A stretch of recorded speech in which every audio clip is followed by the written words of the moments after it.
बीच में एक ढांचा खड़ा था 6-7 दिन पहले तक। वो ढांचा क्यों खड़ा था? 1 नंबर गली में है ना, एक हनुमान मंदिर था। बिल्डिंग तोड़ते वक्त नगर पालिका ने वो मंदिर भी तोड़ दिया। सामने वाले बोलेंगे कि ये HM का मुद्दा बना रहा है, आपने वो तोड़ा नगर पालिका ने, तो फिर ये ढांचा क्यों रखा था? गलत है, वो गलत है। को लाइट किसने दी 9 महीने तक? MSEB ने जो लाइट बिल इनको दिया होगा, वो लाइट बिल का पैसा तो हमारा होगा। नमस्कार, मैं भावना राठौड़ और आप देख रहे हैं खबरों का खुलासा। इस वक्त मैं मौजूद हूँ नालासोपारा पूर्व के विजय लक्ष्मी नगर में। ये वही इलाका है जहाँ पर कुछ समय पहले 41 इमारत हुआ करती थी। यहाँ पर 41 इमारतों को तोड़ दिया गया, कई लोगों को बेघर कर दिया गया। पर आज यहाँ पर एक दूसरा विषय है। आखिरकार क्या है पूरा विषय, हम इनसे बातचीत करेंगे और जानेंगे। नमस्कार सर। नमस्कार, धन्यवाद। क्या कहेंगे, क्या विषय है यहाँ पर? विषय ऐसा था मैडम कि आज से 1 साल पहले यहाँ पे 41 बिल्डिंग डंपिंग ग्राउंड बता के, ये सरकार का कहना था कि वो इनलीगल बिल्डिंग है जी। ये डंपिंग ग्राउंड की जगह है। तो यहाँ की 41 बिल्डिंग तोड़ के 3.5 से 5 हज़ार गरीब लोगों को यहाँ से बेघर किया गया। उस समय बारिश का टाइम था, काफ़ी बच्चे रोड पे आ गए, पता नहीं अब वो कहाँ है कहाँ नहीं, उनका कोई अता पता नहीं है। उस वक्त यहाँ से सभी बिल्डिंग तोड़कर सबको बेघर किया। तो मेरा सवाल ये था कि जो ये बीच में एक ढांचा खड़ा था जी, आज से 6-7 दिन पहले तक, ओके, तो वो ढांचा क्यों खड़ा था? मेरा कोई धर्म से या कोई किसी से व्यक्तिगत कोई लेना देना नहीं है। मेरा विरोध खाली ये था कि जो अवैध है वो अवैध हटना चाहिए। अच्छा, ये मैं नहीं कहता, ये इनकी जो किताबें हैं ना, ये खुद इनकी किताबें कहती है कि जो अवैध निर्माण होता जगह होती है वहाँ पे अवैध बांधकाम नहीं होना चाहिए। तो मेरा कहना उनको यही था कि आप इनको यहाँ से हटा के यहाँ से दूसरी जगह शिफ्ट कर दीजिए। किनको ये कहना था आपका? पहले तो उनको नगर पालिका को कहना था, जब भी उन्होंने हमारे पर एक अलग न्यूज़ बनाई। अच्छा। ओपोजिशन वालों ने एक न्यूज़ बनाई, उसके अंदर हमको टिप्पणी टपनी हमारे बारे में की। उन्होंने बोला कि ये मस्जिद नहीं है, ये मदरसा है, इसमें कुछ बच्चे पढ़ने आते थे और यहाँ पे हमारी कुछ किताबें, कुरान शरीफ, फ़ोटो वगैरह सब रखा था। मेरा वापस इनको ये कहना है कि ये जो फ़ोटोज़ थे इनकी कुरान थी, तो इनकी कुरान को उन लोगों ने इधर बारिश में भीगते हुए क्यों रखा था? अच्छा। तो यहाँ पे जो भीगते हुए रखा, तो पहले तो आपने अपने धर्म का सम्मान नहीं किया।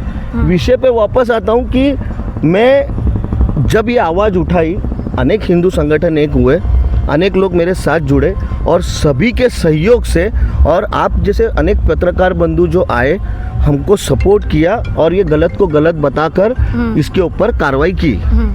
मतलब आपका ये कहना था कि 41 इमारत टूट गई, इतने लोगों को बेघर कर दिया, तो अभी मदरसा यहाँ पर क्यों बना था? बस मेरा विरोध वही था कि जो पहले से था, यहाँ पे एक मंदिर भी था, उधर आप देखोगे ना जी, तो 1 नंबर गली में है ना, एक हनुमान मंदिर था जी। अच्छा, बिल्डिंग तोड़ते वक्त नगर पालिका ने वो मंदिर भी तोड़ दिया। मैं अभी यहाँ पे मंदिर मस्जिद नहीं करना चाहता, नहीं तो सामने वाले बोलेंगे कि ये HM का मुद्दा बना रहा है। मेरा विरोध खाली ये था, आपने वो तोड़ा, नगर पालिका ने, उस अवैध था, आपने तोड़ दिया, किसी ने कोई आवाज़ उठाई नहीं उठाई, तो फिर ये ढांचा क्यों रखा था आपने? देखा जाए तो ये वैसे लग भी रहा है, साफ तौर पर अगर कहेंगे तो आपकी पार्टी हिंदुत्व का समर्थन करती है, ठीक है, और ऐसे में आप किसी मदरसा पर सवाल उठा रहे हैं। विरार में भी आपने एक मस्जिद पर सवाल उठाया था, क्या कहेंगे उस पर फिर? विरार में देखो, जैसा है ना कि RTO से हम हाईवे की तरफ जाते हैं तो लेफ्ट हैंड पे, मैं अभी आपको सारी वीडियोस दूंगा आपको और फोटोज दूंगा, वहाँ पे एक मस्जिद है।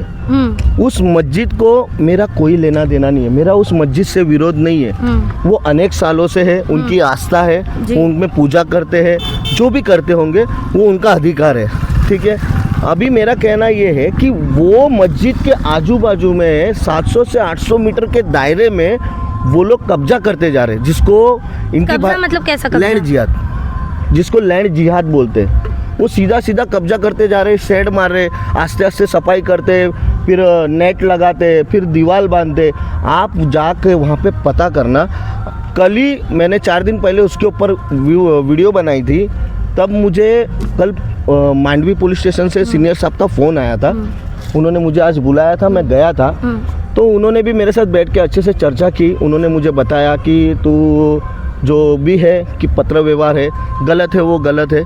मेरा कहना, मेरा विरोध उस पर किसी पे नहीं है, ना मस्जिद पे। मैं बार बार ये कह रहा हूँ, मेरा विरोध, आप गलत तरीके से अगर लैंड जिहाद करोगे तो वो बर्दाश्त नहीं किया जाएगा। अब यहाँ पर गौर करने वाली बात है कि इलीगल मंदिर जो है उस पर तोड़क कार्रवाई कर दी जाती है, इलीगल बिल्डिंग्स जो है उस पर तोड़क कार्रवाई कर दी जाती है। इससे भी सवाल पूछना चाहूंगी कि यहाँ पर बच्चे पढ़ने आते थे, आपने इस विषय को रेज किया, इसके बाद इसे तोड़ दिया गया, मतलब अब बच्चों का नुकसान मैडम कौन से बच्चे आते थे? तो इधर भी तो बच्चे थे ना, इधर अलग धर्म के जाति के लोग भी बच्चे ही थे, तो उनको भी उधर रखना चाहिए था। ये तो ज़बरदस्ती एक कब्जा करके रखा हुआ था, यहाँ पे कोई बच्चे ही नहीं आ रहे थे। अच्छा, इसके अंदर लाइट कैमरा, इनको लाइट किसने दी? मेरा तो ब्लेम है ये अपना इनसे MSCB वालों से कि आप ये जांच का विषय है, ये पता करिए कि इनको लाइट किसने दी 9 महीने तक। 9 महीने में इन्होंने कितना वोल्टेज वापरा होगा। तो ये जो लाइट बिल इनको अब मतलब नगर पालिका ने भरा होगा अपना VVM से, अपना इसने MSCB ने जो लाइट बिल इनको दिया होगा, तो वो लाइट बिल का पैसा तो हमारा होगा, आपका अब होगा। यहाँ पर भी गौर करने की बात है कि 2 से 3 दिन पहले एक इतना बड़ा हादसा हुआ था जिसमें 4 साल की बच्ची गुजर गई, जिसमें MSCB की गलती बताई जा रही थी। घर की बिजली का लाइट बिल ना भरो तो MSCB बिजली काट कर चली जाती है। पर ऐसे इलाके, आप पीछे का पूरा जो दृश्य है वो साफ तौर पर देख सकते हैं कि कैसा इलाका है। यहाँ पर एक मदरसा थी, उसमें बिजली थी, वो सप्लाई कहाँ से आ रही थी, ये भी एक बहुत बड़ा सवाल है। अब यहाँ पर आपने इस चीज़ की मांग कर दी है, विरार में भी आप एक मस्जिद पर सवाल उठा रहे, तो आप क्या चाहते हैं अब? मैडम मेरा सवाल मस्जिद पे नहीं है, जो अवैध तरीके से उधर लैंड जिहाद हो रहा अच्छा, है, मेरा सवाल उस पे है।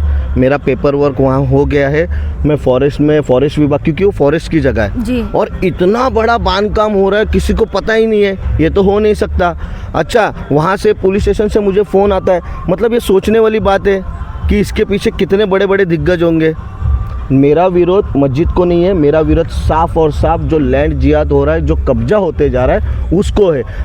मेरे अनेक मुसलमान दोस्त हैं, बहुत सारे दोस्त हैं, मगर हमने कभी हिंदू मुस्लिम नहीं हुआ, क्योंकि उनको भी पता है कि मैं गलत के खिलाफ आवाज़ उठा रहा हूँ और उठाते रहूँगा, फिर चाहे सामने जो भी हो। मैं आपसे एक और सवाल पूछना चाहूँगी। आप लगातार रस्तों के विषय के लिए, मस्जिद के या इलीगल जिस तरीके से लैंड पे कब्जा किया जा रहा है, उन विषयों के लिए आप सामने आ रहे हैं, पर सत्ता से कोई मदद ले रहे हैं आप? सत्ता से तो देखो कैसा है ना कि सत्ता की बात है ना, तो पहले तो ये कोई पॉलिटिकल विषय नहीं है, मगर सत्ता का ऐसा है कि मैं खुद एक पदाधिकारी हूँ जी, मगर मुझे पता है कि मेरे पद को, मतलब मैं सत्ता को कहाँ इस्तेमाल करना चाहिए और कहाँ नहीं।